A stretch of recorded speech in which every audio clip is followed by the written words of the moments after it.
2014 में जब इस देश में एक नई सरकार स्थापित हुई थी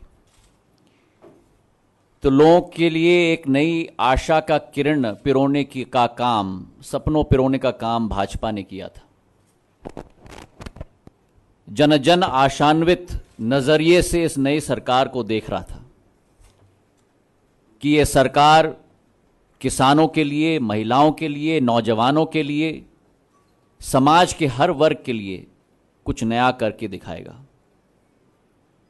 भारत एक ऐतिहासिक देश है, हजारों साल पुराना हमारा इतिहास है, और अगर इस देश को हमें आगे बढ़ाना होगा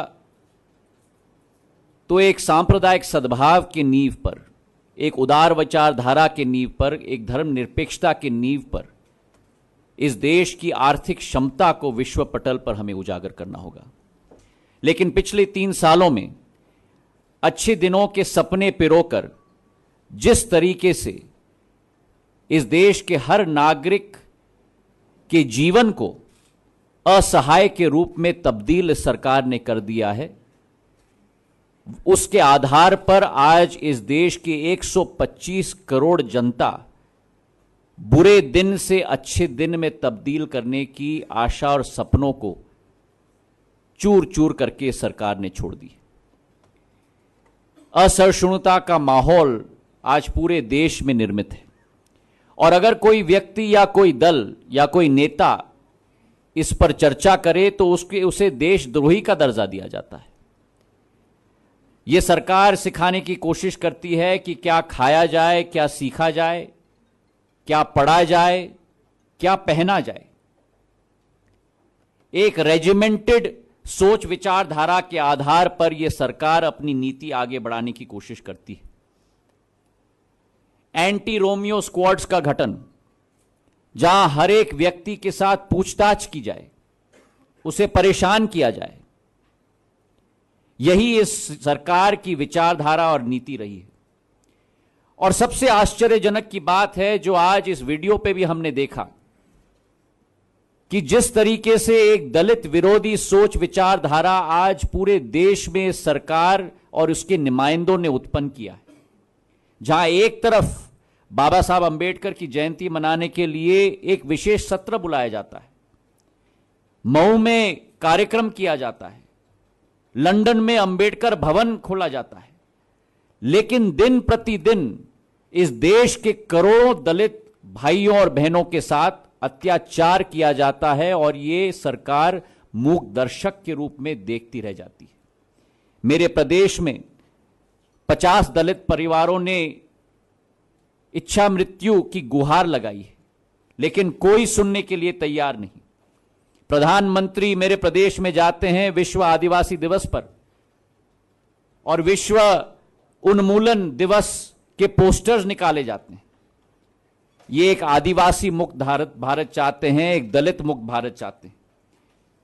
हरियाणा के घटनाओं ने हमारे दिल के जंजीरों को झकझोर दिया है। रोहित वेमुला का घटना, गौ माता के आधार पर जो ऊना में घटना हुई, जहां हमारे 4 दलित भाइयों को पीटा गया, वो मैं मानता हूं कि इस देश के हर एक नागरिक के माथे पर कलंक है। और आश्चर्य की बात यह है कि इनके नुमाइंदे कहते हैं कि जो हुआ वो अच्छा हुआ। जिम्मेदार लोग जब गैर जिम्मेदार वक्तव्य देते हैं, मंत्रालय में बैठते हुए लोग जब दलितों के बारे में टिप्पणी करते हैं और सरकार मूक दर्शक के रूप में बैठती रह जाती है, तो इनकी नीयत और इनकी सोच विचारधारा स्पष्ट हो जाती है।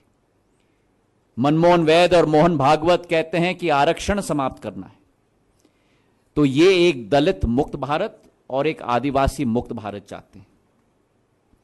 सांप्रदायिक सद्भाव की हमारी विचारधारा को पूरी तरह से तोड़ने की कोशिश है।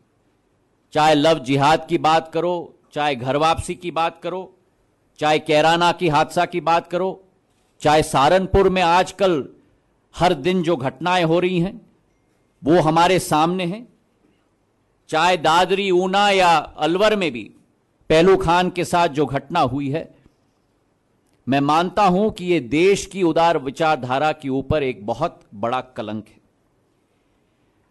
इन्होंने तो स्वतंत्रता संस्थानों को भी नहीं छोड़ा। बात करते हैं ये मिनिमम गवर्नमेंट मैक्सिमम गवर्नेंस की, पर असलियत में होता है बिल्कुल ही विपरीत, मैक्सिमम गवर्नमेंट और मिनिमम गवर्नेंस। इस बार हमने देखा इस साल की खादी के डायरी में से बापू और महात्मा गांधी की तस्वीरों को उजाड़ा गया और प्रधानमंत्री का तस्वीर डाला गया, और इस पर इनके ही हरियाणा के मंत्री कहते हैं कि ठीक किया, क्योंकि जब से बापू खादी के डायरी में रहे हैं तब से खादी डूब रही है, और बापू को तो रुपये के नोट से भी निकाल देना चाहिए, क्योंकि तब से रुपया डीवैल्यू हो रहा है। अगर ये इनके सोच विचारधारा है इस देश के राष्ट्रपिता के प्रति, तो हम समझ सकते हैं कि ये देश को किस तरीके से आगे बढ़ाना चाहते हैं। शिक्षा के संस्थानों पर वार, चाहे वो FTTI हो, NIT हो, हैदराबाद सेंट्रल यूनिवर्सिटी हो, और जब आप लोग मीडिया के लोग उठाकर मुद्दे को उठाते हो तब आपको ब्लैकआउट करने का थ्रेट दिया जाता है।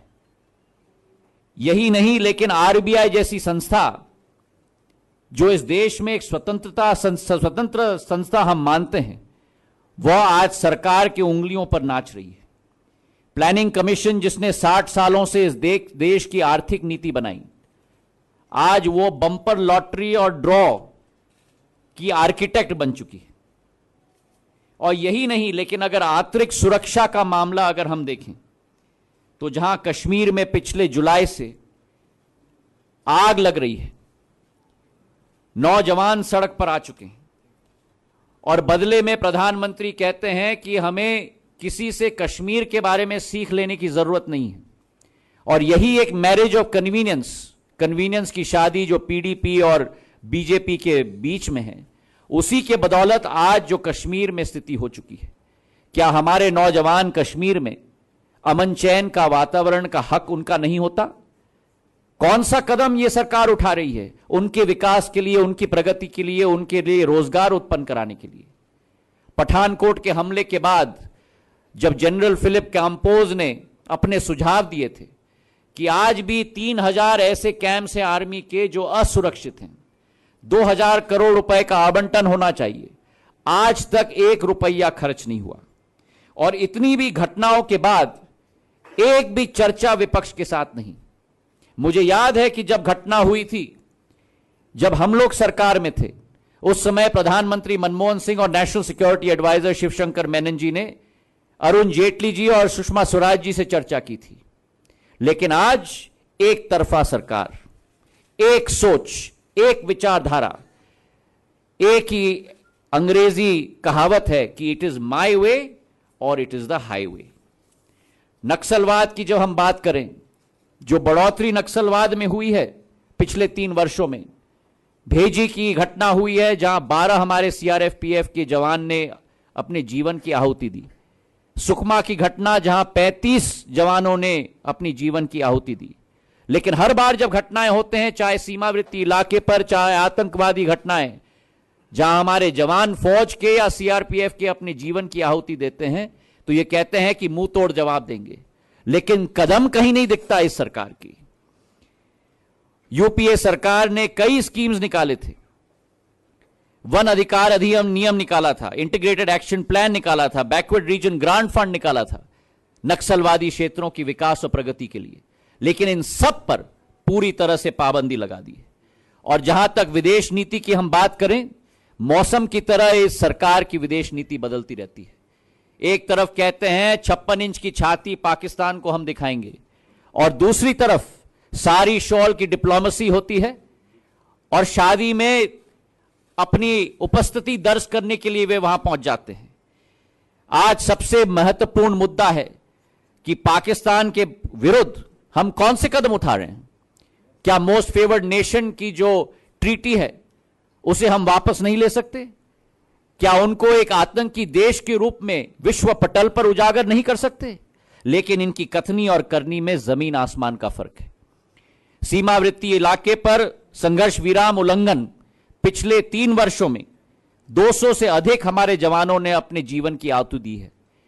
91 नागरिकों ने अपनी जीवन की आहुति दी है और पूरे राष्ट्र में अगर हम देखें तो यह नंबर 600 तक पहुंच जाता है जवानों का। 1374 सीमावर्ती इलाके पर इस क्षेत्र में संघर्ष विराम उल्लंघन पिछले 3 वर्षों में हुए हैं। और जब हमारे जवानों की शहादत होती है, जब हम सरकार में थे तब सुषमा स्वराज जी ने कहा था कि 1 सर के बदले में 10 सर। स्मृति ईरानी जी ने कहा था प्रधानमंत्री को चूड़ियां पहननी चाहिए। राम माधव जी ने कहा था कि 1 दांत के बदले में जबड़ा लेना चाहिए। और प्रधानमंत्री ने स्वयं कहा था कि लव लेटर लिखना बंद करो, भाषा से जवाब देना होगा, गुनाह पाकिस्तान करे और जवाब भारत सरकार दे। तो आज हम पूछना चाहते हैं कि जब हमारी सैनिकों की शहादत होती है तो आज हमारी भारत सरकार क्या जवाब दे रही है पाकिस्तान को। चीन हमें चारों तरफ से घेरने की कोशिश कर रहा है। अरुणाचल प्रदेश में घुसपैठ हो रहा है, अक्साई चेन में घुसपैठ हो रहा है। पाकिस्तान के साथ चाइना पाकिस्तान इकोनॉमिक कॉरिडोर की चर्चा हो रही है। ग्वादर पोर्ट में निवेश हो रहा है, श्रीलंका में निवेश हो रहा है, बर्मा में निवेश हो रहा है। लेकिन आज हमारी सरकार केवल मूक दर्शक की तरह बैठती हुई है। India is going through a trouble situation. China intrudes our borders, Pakistan kills our soldiers time and again, but the centre doesn't act. यह वक्तव्य मेरा नहीं है, यह वक्तव्य नरेंद्र मोदी जी का था, जो आज की वर्तमान के परिप्रेक्ष्य में उतना ही महत्वपूर्ण है। पूरे देश में महिला असुरक्षित है, किसान आत्महत्या कर रहा है। आर्थिक क्षेत्र में देखो तो हमारे नौजवान बेरोजगार भटक रहे हैं। 2 करोड़ रोजगार के अवसर का वायदा किया था।